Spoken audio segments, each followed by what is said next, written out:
back to Beating a Dead Horse. As always, I'm your host, Sean Kiiiiinda. And I'm your host, Jackson Keller. And we're free. We're free from the aliens. The xenomorphs chase us no longer. They no longer haunt our dreams. I am playing Super Metroid, so I'm not totally free.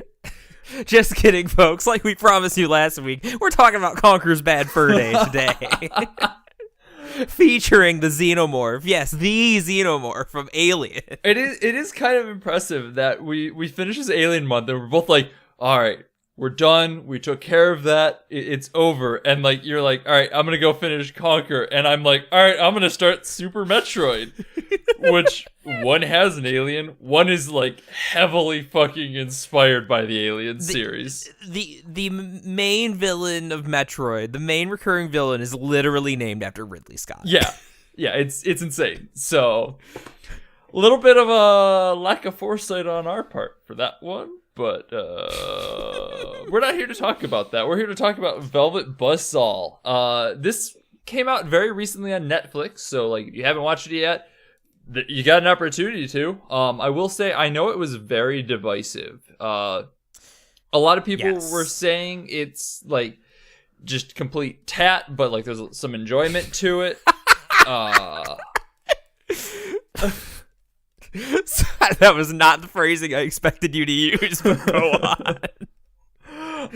Others are saying that it's just all bad and not worth watching.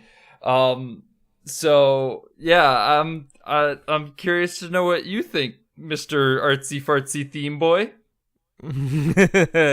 I quite liked it, actually. I'm not surprised that it's divisive, but for what it's worth, I quite liked it for a lot of very personal reasons, which I will surely get into.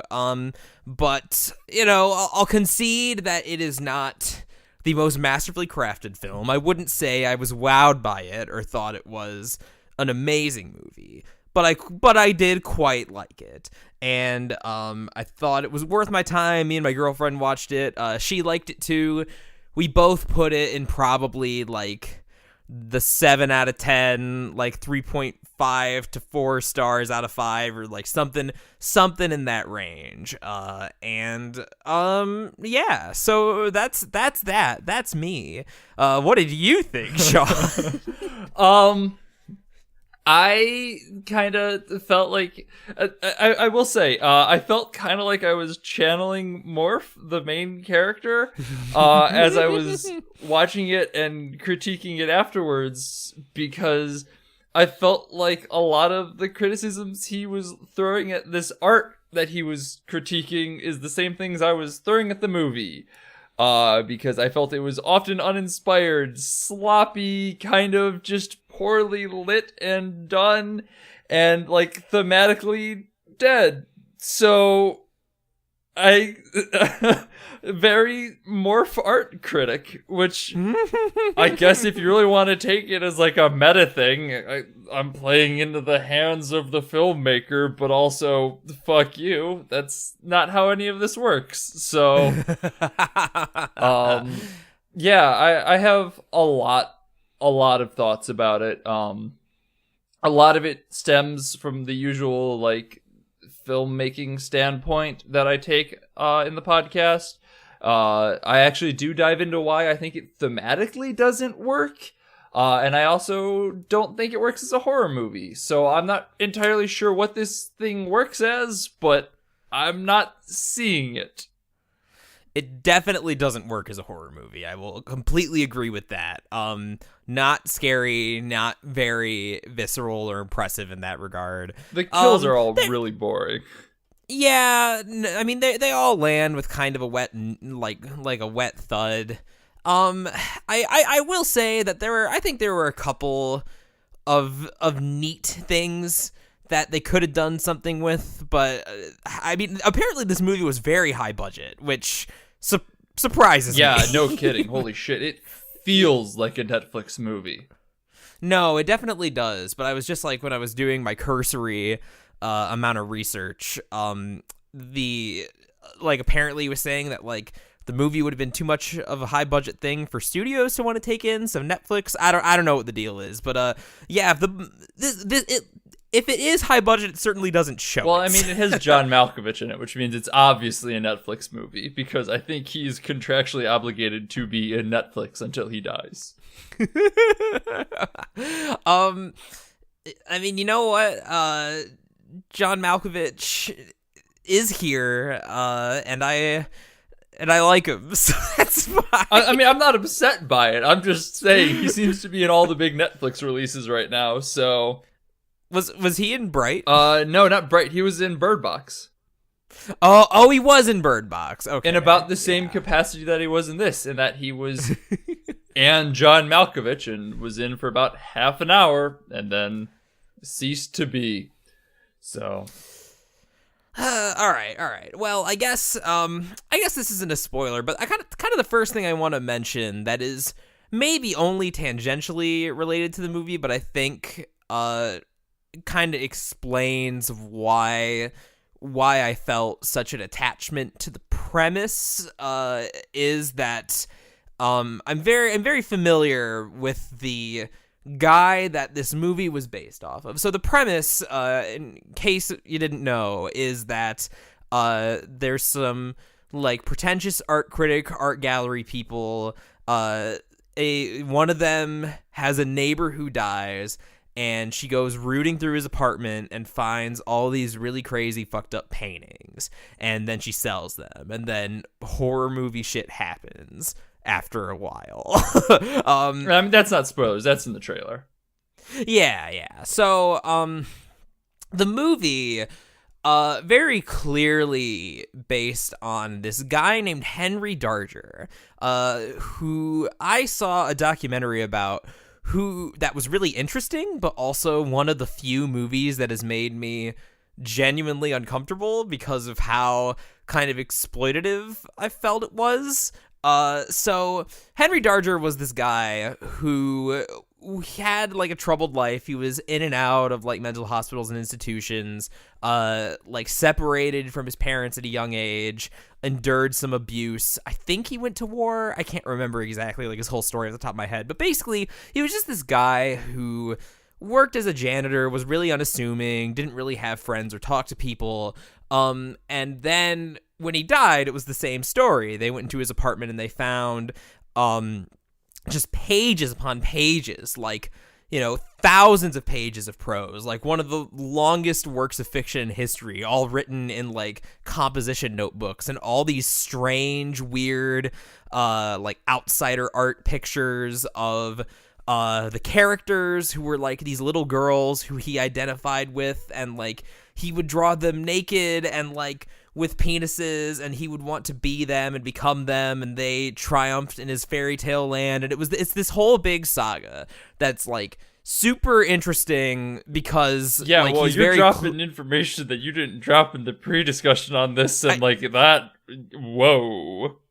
I know, I forgot to mention that, because like they even mentioned that like while he was institutionalized, like a lot of bad things, a lot of abuse happened. And so he's very clearly, the thing about this is that like he's very clearly like working through his personal demons. And so the thing that makes kind of this documentary sort of exploitative and why it made me sort of uncomfortable is that this was very clearly a private thing that he had no intention of showing anybody and was just using to work out. And like he wrote a lot of like journal entries too, where he talks about the like kind of the horrifying like PTSD fever dreams that he has about his past.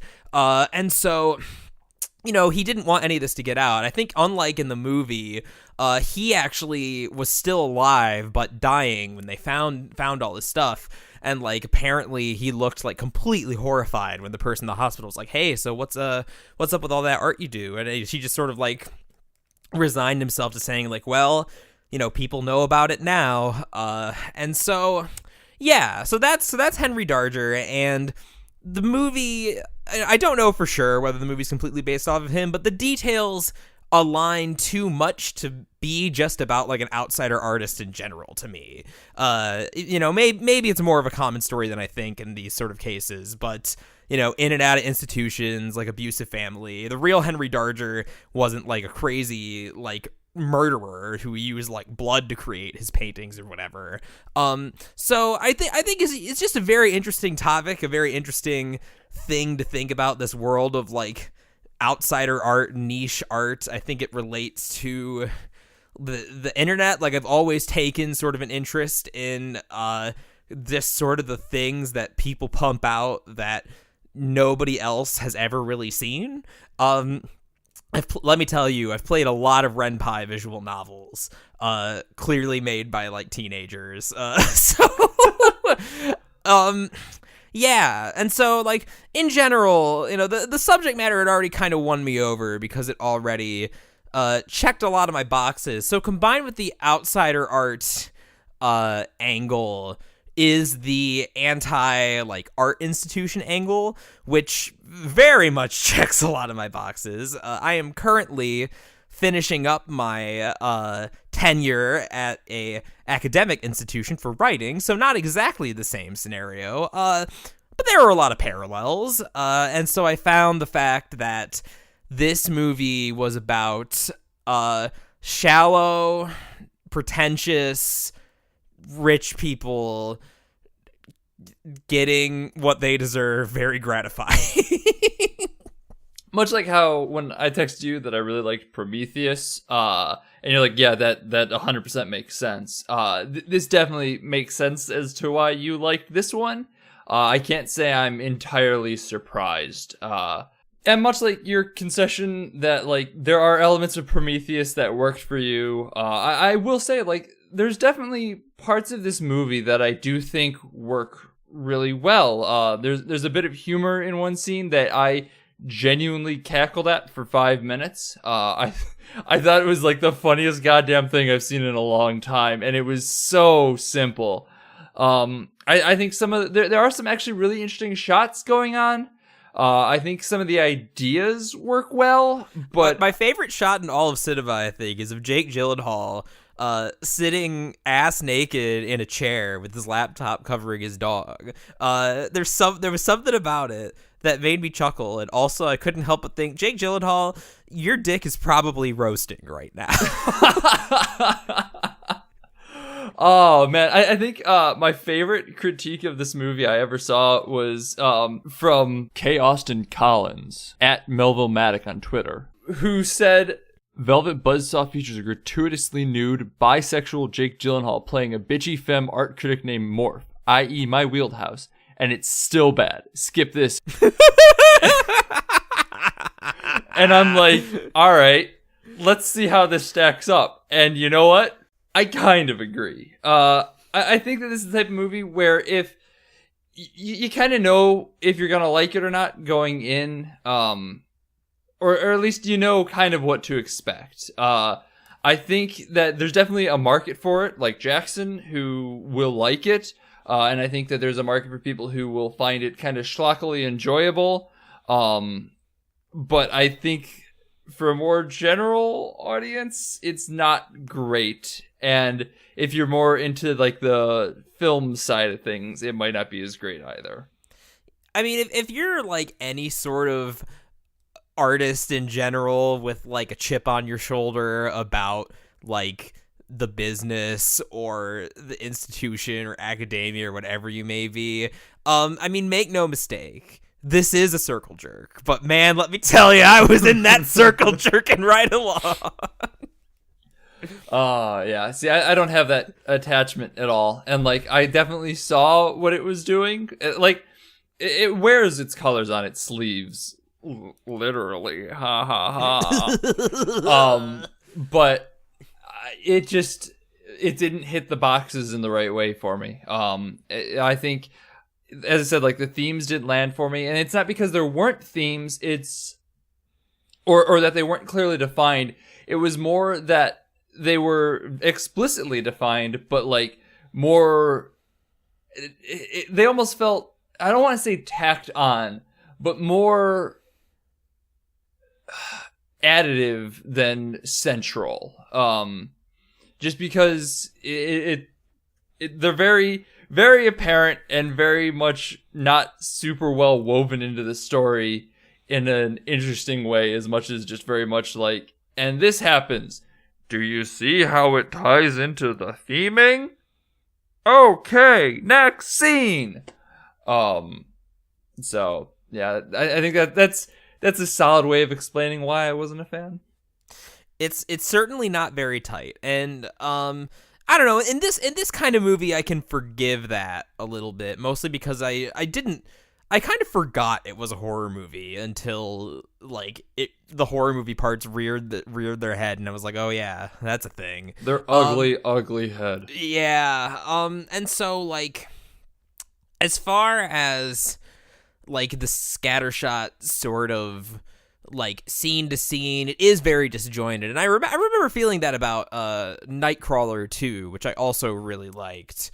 And I mean, this isn't as good as Nightcrawler by any means, I don't think. Jake Gyllenhaal definitely gives a stronger performance in that movie, and overall, I think it's just more. That movie was just more original and interesting. But as far as like what I think this movie's virtues are, I like the dialogue, and at first I wasn't sure how to feel about it because it's kind of bad, but I like that all of the characters, like the main characters who are like the curators, the distributors, the business people, the critics, they all talk in such a ludicrous like caricature of what like an art world person is. And all of the like actual artists, all of the like normal people like talk normally. The dialogue is like pretty par for the course for like this kind of movie. And so I laughed at a lot of the little lines. I can't remember exactly how he worded it, but like basically whenever Jake Gyllenhaal is giving one of his critiques, I was giggling. Like when he first sees the paintings that the outsider artist guy made, God, what was the word that he used? Just his response. It was so, the way that his character acts and the way that they all act is so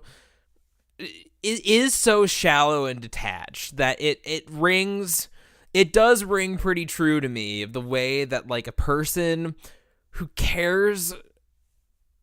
pretends to care about art, like really sort of acts. And I think that, yes, it was a caricature, but I think it captured the sort of pretentious highbrow culture very well.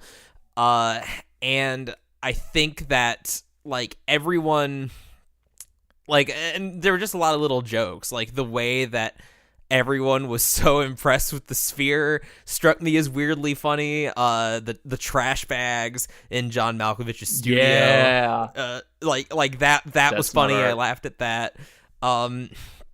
And yeah, so I don't know. Like I think as a if you look at this movie as a satire, it's not the deepest satire or the most cutting, but I think it is an entertaining satire in that way. Like I wasn't really bored during those scenes where like the opening where like we were just kind of going from art piece to art piece, and like the general conversations between these shallow, horrible people. Yeah, I mean, to your credit, the dialogue was in general pretty engaging. I never did feel bored myself, and definitely some of the jokes landed pretty well. I think Jake Gyllenhaal, when he gets kind of like that, bisexual flutter to his voice, kind of sounding very like stereotypical gay man, I wasn't a fan of. Just in general, I thought it was strange and also kind of stereotypical and not great for that look. I think that's really the only complaint I have about like characters and whatnot. Because like as I said, I wasn't bored during the movie. I was just unimpressed. So you had mentioned I thought there was one particular sort of character issue that you had that I thought was interesting. What was it again, or like, are we calling it spoilers, or? Yeah, let's dive into spoilers just because I think we're really brushing up against them, and I have a lot to say, but like I don't want to say it now. Sure. So yeah, I do have a character issue, but I don't think it's really a character issue as it is a pacing issue. Because Morph and Josephina get in this relationship, and basically we witness the whole thing just explode over the span of maybe an hour. And there's a couple lines of dialogue that kind of imply that it went on for a few weeks, but we don't really see any of that. We just kind of go from 0 to 60, both into and out of the relationship, and it just feels wild. Like there's just huge swaths of movie missing, and that kind of it goes throughout the entirety of the movie, where like things that feel like they should be referenced more specifically just are absolutely not. The biggest example of this I have is the titular Velvet Buzzsaw, where it basically just functions as a glorified Chekhov's gun, which a Chekhov's gun is not something necessarily to condemn. But Redora mentions that she created this art piece, the Velvet Buzzsaw, before she moved into doing more of a, dealer side of the art world. And it then is dropped until the very end where she is killed by her tattoo of Velvet Buzzsaw. And like, there's a couple of issues I take with this. The first being that it feels like it was introduced just to kill her. Like, there's not any sort of interstitial elements to it. Like, I don't necessarily think that we need to see what the Velvet Buzzsaw was. But like, in general, when you set something up like that, there's 3 parts to it. There's the introduction, the reminder, and then the payoff. We never get the reminder in this movie. It just kind of moves past it. And so for it to just jump from introduction 5 minutes into the movie to payoff 5 minutes from the end, it feels like we're missing something in the middle. Because without a reminder, it just feels like it purely was introduced as a killing tool as opposed to something related to the story. So I agree with your point about the reminder. I think that's a reasonable ask given the amount of time between the very start of the movie and the very end of the movie. No argument there. Particularly though, I sort of like I guess there's sort of 2 things to this because there's also the relationship. And so with the Buzzsaw though, you had mentioned the pre-discussion that like you weren't sure why it was like the title of the movie, since it was just sort of like a killing plot device and not didn't have as much to do with the theme, just kind of sounded cool. But I think, I don't know, I think it's appropriate just because of that first conversation that they have. Because the Buzzsaw, was it a work of art, or I thought it was like the name of a punk band she was in. Like, I couldn't tell you exactly, but I mean, like, is it music art, man? Fair enough. So, but either way, the point's the same, in that like she sold out, and that like any, like, maybe she once had some sort of genuine passion for art, but now it is gone, and it's just a means to an end. So I think having the symbol of her old sort of days when she was passionate be, literally tattooed on her body, I think that's a thematically appropriate death. But I do agree that it probably could have landed a little better with the reminder. I mean, before you dive into Morph and Josephina, I just would like to counter that by saying, yeah, I get that it's a thematically appropriate death. Like, everyone in this movie dies by what they are consumed by. Like, Josephina died after getting consumed with this art, and then she, like, gets covered in paint and dies to that, and Morph dies to what he critiques, and all that good stuff. So, like, I get where it fits thematically, I get the motifs, all that good stuff. I just think that it kind of falls flat. Probably because of the lack of reminder, or at least the lack of better integration with the story. Sure. So, like, as a theme piece, sure, but as an actual element of the story, which it clearly becomes a very crucial part of, given that it kills her, it doesn't do anything. Yeah, like, we could have had, and I think this could have worked well, like, if it is, I think it was a punk band, like, if we get her, like, you know, looking at the old photos, like somewhere halfway through the movie. Like, or even, like, a guitar or something. I don't think we ever see an instrument in her house. What we was see that a thing? sitar at one point, yeah. Yeah.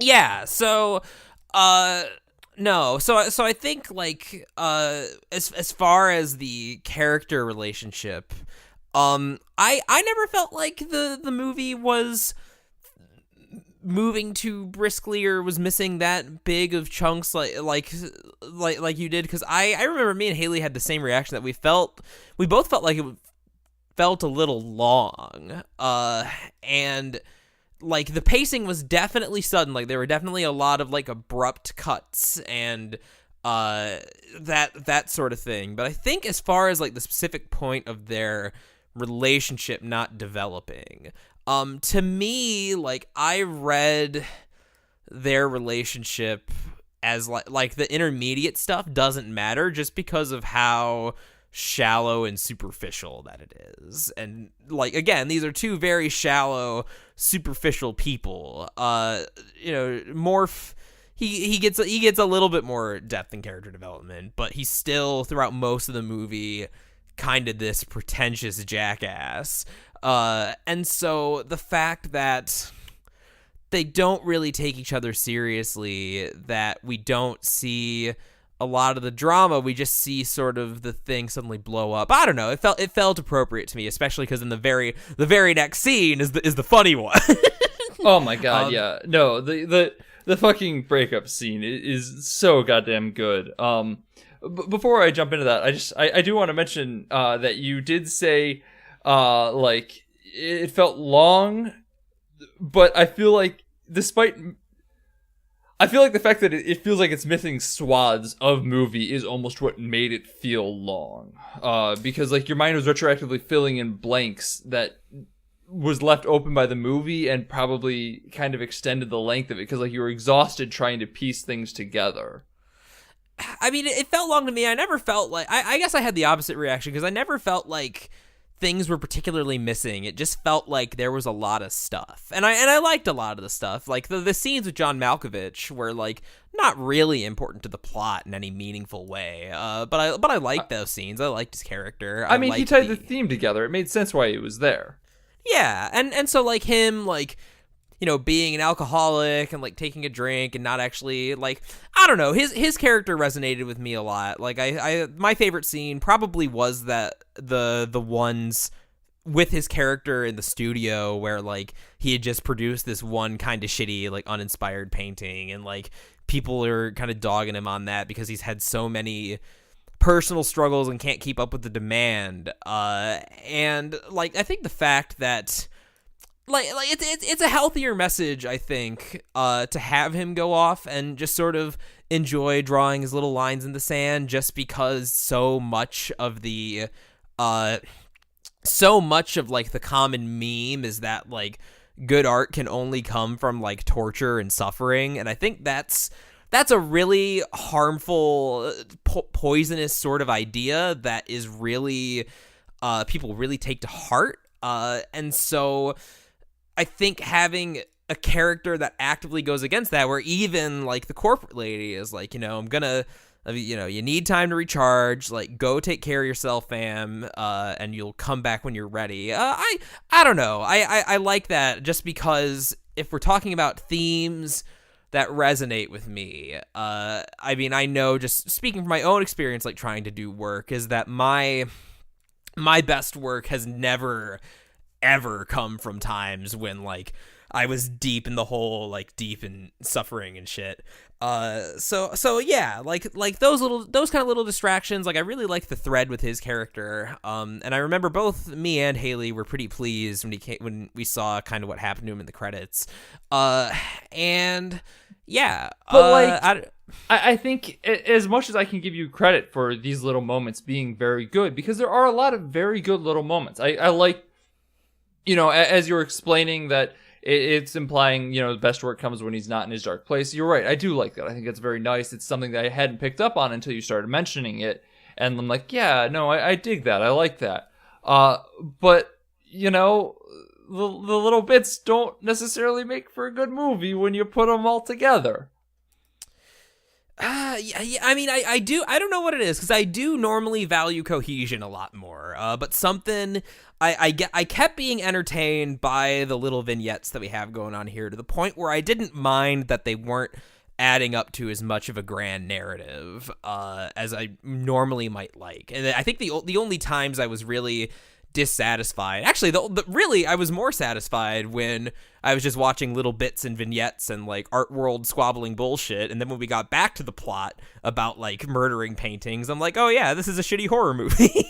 No, and that really goes with what we've been saying the whole time, and that like the horror movie really falls apart, and I feel like it's those parts where we're not seeing the horror movie that makes the rest of it feel more shallow.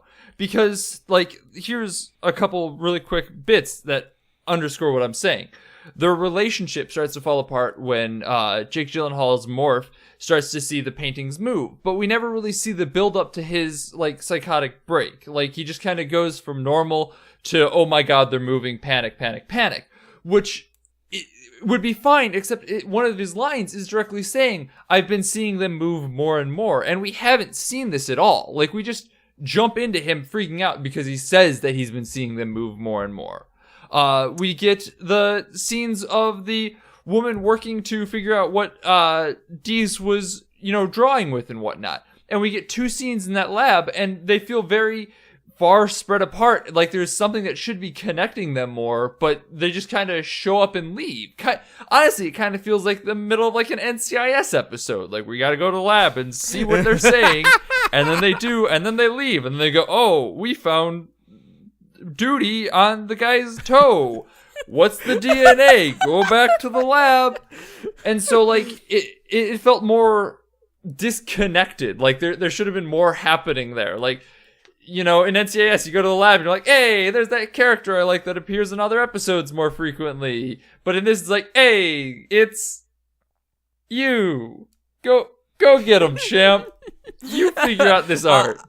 I would not be surprised to learn that they left a lot of the middle of the movie on the cutting room floor, now that you mention it. I wasn't particularly bothered by it, but you're right in that it's strange, and that I'm wondering if this was kind of a Netflix mandate, just because they've developed a bit of a reputation for being kind of overlong, and their content being kind of overlong and stuffed with filler.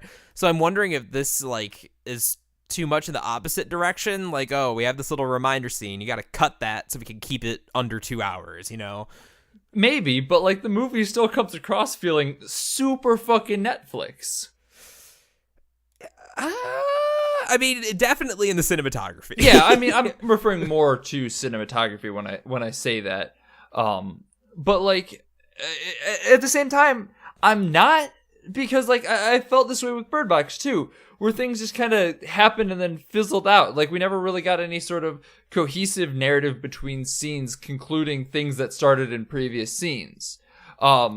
So it felt Netflixy in that way too, because with the missing middle, there were things that I felt like we needed to have set up that just weren't. And so little vignettes just were little vignettes to be little vignettes, which in the proper context isn't a bad thing. A lot of good movies create a cohesive, complete puzzle based on vignettes, but I feel like with this, we're still missing some edge pieces and a couple pieces in the middle that would, connect the monkeys to the Buzzsaw.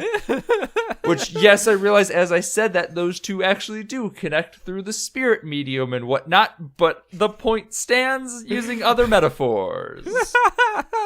I gotta say, I do one thing I do really, really appreciate about this movie, since we brought up Hereditary, and that I remember Haley and I had a small disagreement about how much the movie explained. We had a small disagreement, And then we broke up because of it. and then we broke up. We were done. How dare she have a different take on fucking Velvet Buzzsaw? I thought Toni Collette was inspired in this movie. No. She wanted more scenes of the kind of like lore, kind of the explanation for the for like what exactly is going on with the paintings aside from just general horror movie, like the general horror movie backstory that they give of like him being like experimented on and stuff. And I was glad they didn't dive as deep into that because that's us in general. I think we're very much like the less lore the better. I mean, pretty much, because I even like Toni Collette's presence made me think about it, but I was like, man, I'm really glad that they didn't ruin this with a bunch of lore the way they ruined Hereditary with a bunch of lore. Lots of thoughts about that. Go listen to our Hereditary episode. I don't think it's lore. But yeah, so I mean that was, I will say, like, that's probably the only nice thing I have to say about the horror movie sections. And as far as like kills, most of them were pretty lame and anticlimactic, especially because I think that like some of the set pieces could work a lot better. I mean, they were just not as afraid to be like gorier and had better gore effects. Because the Buzzsaw like killing Dodoria at the end, whatever her name is. So when the Buzzsaw does that, like that should feel like a nice, like, iconic, gory little moment. I was expecting something along the lines of like Final Destination, where it's clearly like bad CGI or something. Yeah, and I would have been happy. I definitely wish they were less restrained. And same thing with the with Toni Collette getting her arm cut off in the sphere. Although that definitely, I was thinking about this because this and It, man, like the scenes where people put appendages into holes. And having to reach into holes, I don't like it. Like that's another thing. Like that was the only like horror part of the movie. We're like, no, don't put your hand in the hole. Don't do it. Anyway, I think her scene would have been way better if they didn't show it in the fucking trailer. Oh, was it in the trailer? Yeah. Oh, that's disappointing. Because I will. So was the follow up in that trailer? Because what I did like about that scene, I did like the follow up of like. That sucks. Because no, I knew it going in that like the body gets found and thinks it's part of the art exhibit, because I did too. I'm like that. I was talking to previous Beating a Dead Horse co-host Maddie about this, and she hasn't seen it, but I was like, she didn't care, so I was talking about spoilers with her. And she's like, yeah, no, I saw that, and I thought like if that was a motif throughout the movie where like people keep getting found dead and believed to be part of the exhibit, it would have been really cool. And I'm like, yeah, that would have been good. And instead, it's not. It's just this one scene where it's really effective, but it just happens here, and we see it in the trailer. They gave one of the best moments away in the trailer. Oh, that's disappointing. Yep. Because there definitely was the opportunity to do that, like with the guy hanging from his tie and stuff like that. I also thought it was hilarious that poor intern kept finding them. Oh my god, that was such a good gag. Especially because the last time didn't she go something like, shit, not again or something? Yeah. Yeah. So I mean, as a horror movie, definitely kind of lame. But before, can we talk about the Thai guy, the guy who dies strangled by his own scarf?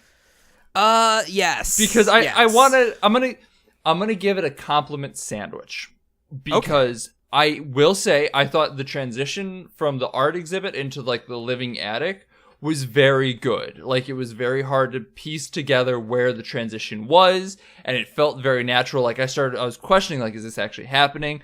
It was a very good scene. Like it was set up very nice. And then he stood on the chair to fix the light bulb. God knows why. And like this hand just lunges out of nowhere and strangles him. And it's the strangest fucking thing in the movie. No, I mean, that's a consistent theme. I think they, as far as horror movies go, they have decent setups, but the payoffs are just so lame. Yeah. Like, yeah. I like Jake Gyllenhaal getting chased by the fucking Hobo man. art exhibit. Yeah, like I liked that, but then he just sort of gets his neck broken like a guard at MGS. Off screen. Off screen, yeah. Like, that was the worst part, too. I was like, all right, this is going to be weird and wacky. And then it gets a little bit of a face scratch going on, and then you hear a snap, and that's Jake. Bye, Jake.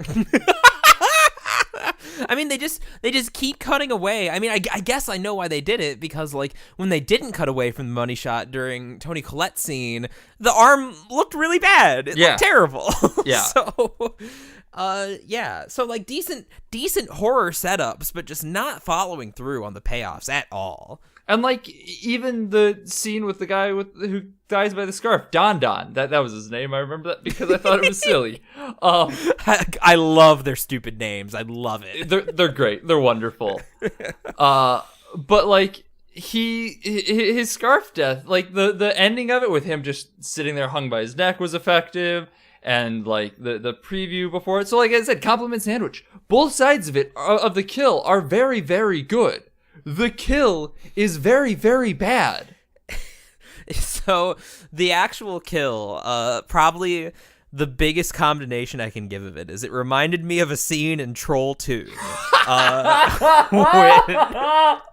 The scene in Troll 2 when Joshua is in the attic spying on the church leader guy, and he rolls the skateboard down the ramp and he makes a noise, and immediately the pastor, like, looks up at the ceiling and grabs him by the face and shakes him, and he screams for like a solid minute, and it's hysterical. Yeah, no, it very much reminded me of that. Yep. Yeah, no, it, like, there's a couple scenes that are well worth looking into in this movie. That the hand grab scene is worth watching just because, as I said, the beginning very good, the end very good, the middle is so bad it's funny. And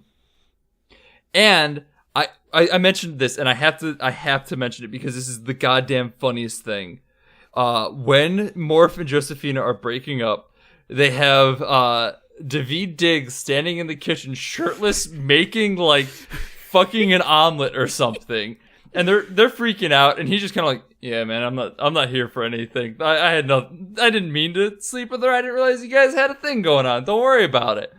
And then at one point, Jake Gyllenhaal looks and goes, "Tell me you don't feel something with us," and she pauses. Just, I was not obsessed. And you just hear David Diggs just go, ooh. Very understated, very quiet. It's so quiet. It almost blends in with the background, but it is the goddamn best line delivery in the entire movie. It's right around an hour, 18 minutes, because I had to look up this scene to show Sam.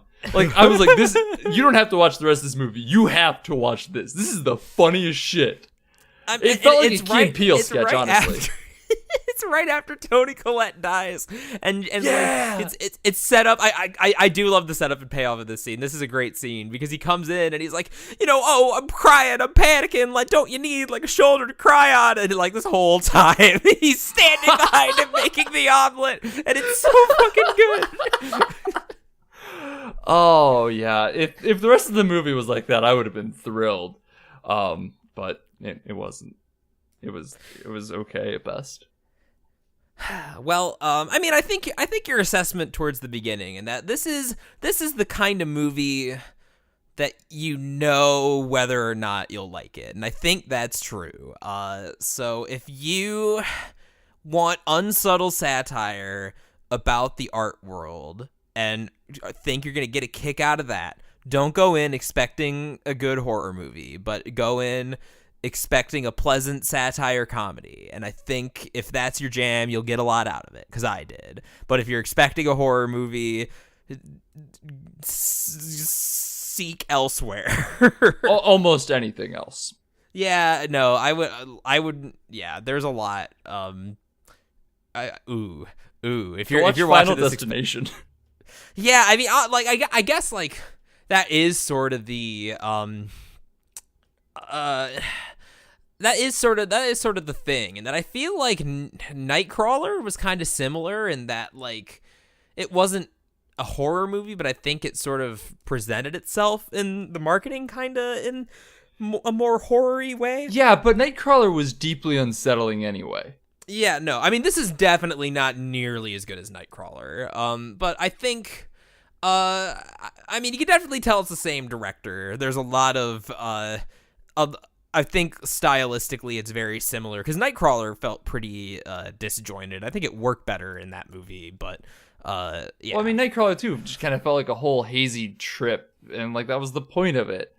Yeah, and like that's I do want to, we mentioned like the cinematography on and off throughout this whole thing, and I don't know what happened, because I remember that Nightcrawler, like I wasn't a huge fan of the movie itself, but I remember like leaving feeling like I was deeply unsettled. It did its job very well. I want to watch it again just because I'm curious to see how my taste on it has changed. But like I never left feeling like, wow, I felt like I watched something that would have been produced for Netflix in the future, because it didn't exist.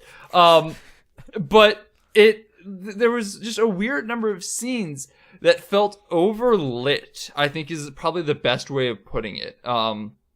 They kind of took on like I hate to say amateurish quality, but it kind of was, because it felt very, soap opera lighting in a way, where like it was too much and it didn't really fit the mood, and felt it suddenly became very aware that I was watching a movie, because the lighting didn't feel natural. It felt like it was intentionally set up this way in order to make sure you could see all of Jake Gyllenhaal and whatnot. I definitely feel you, because I remember, especially in a lot of the city shots, thinking it looked more like a SimCity clip than a real city. I actually kind of dug the city shots, just because they, not necessarily from the like you're right, they looked weird. There was something about them that was out of place, but they also kind of looked like oil paintings that you would find in like Blade Runner or something. Which, I mean, do I really need to say more? that is appropriate. And the last thing I'll say is that I do. Actually, what they felt like is they should have been city scenes from Nightcrawler.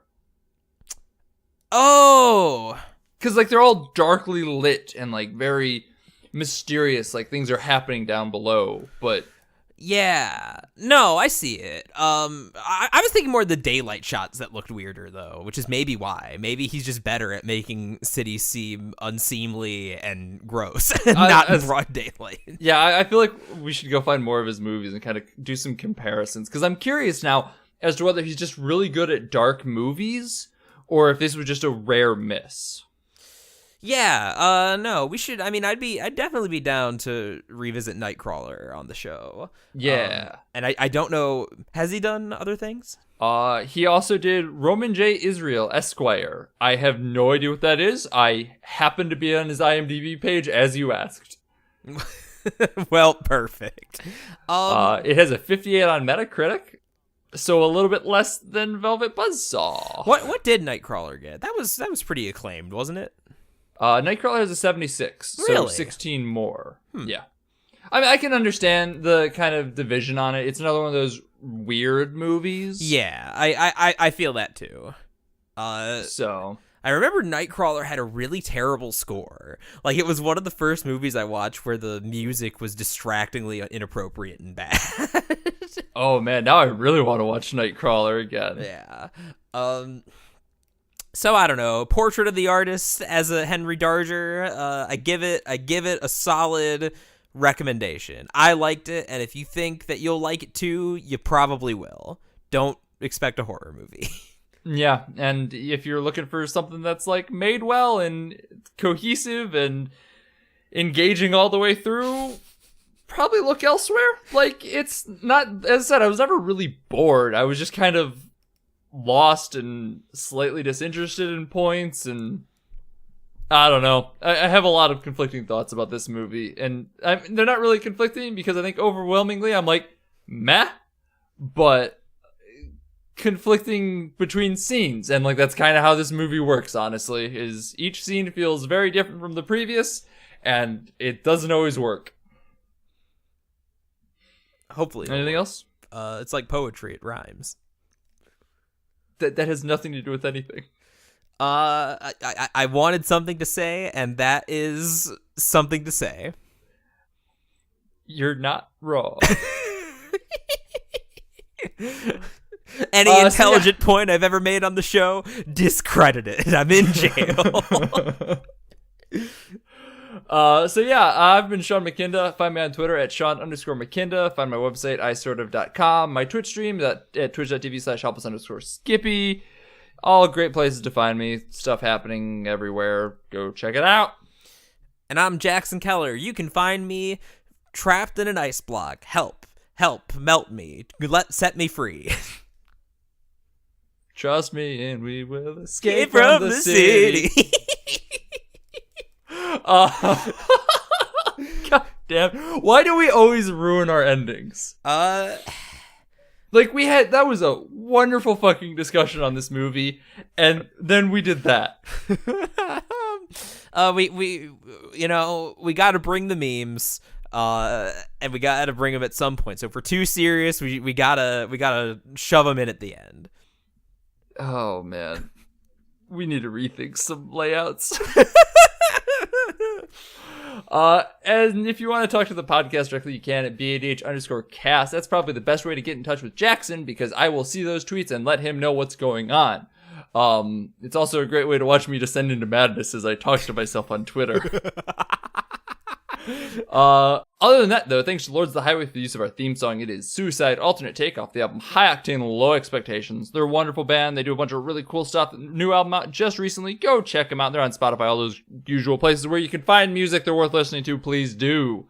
And also, shout-outs to 25yearslatersite.com for hosting us. It is February, which means it is their first annual Twin Peaks month. They're going through and basically revisiting their roots. They started off as a Twin Peaks fan site and are going back to doing a lot of Twin Peaks analysis. So if you're interested in that type of stuff, go check it out. That said, they also have a bunch of other great articles and stuff that they're still releasing. They're getting more into like the news side of things too. So if you're looking to keep up with film industry content and whatnot, great place to do so. Please go check out, give them your clicks, support them, all that good stuff. I'm going to kind of give a little bit of a heads up as to what we're doing 2 weeks down the road before what we're doing next week, because I'm going to start promoting this all over the place because I'm really excited about it. In 2 weeks, on February 19th, that is a Tuesday. I emphasize that again, that is a Tuesday. We are going to be live streaming our recording. We have been waiting to do the Danganronpa episode that has been asked for a little bit now. And so we're actually going to do it, and we're going to stream it live on my Twitch channel, twitch.tv/helpus_skippy.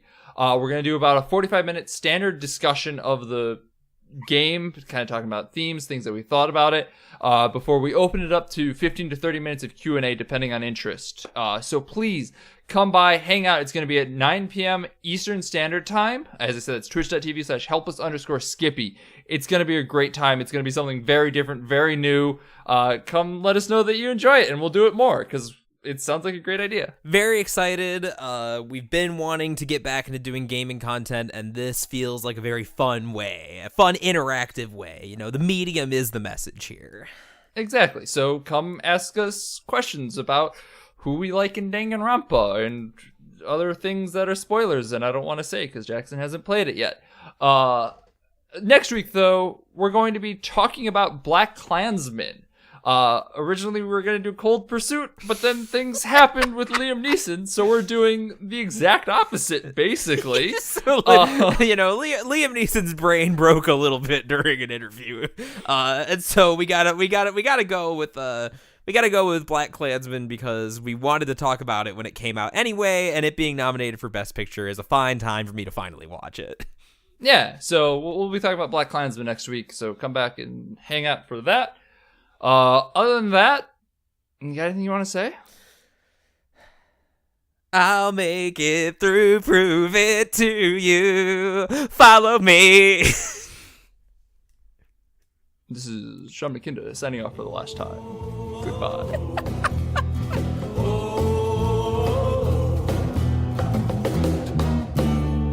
Don't you go into the ground. Don't you go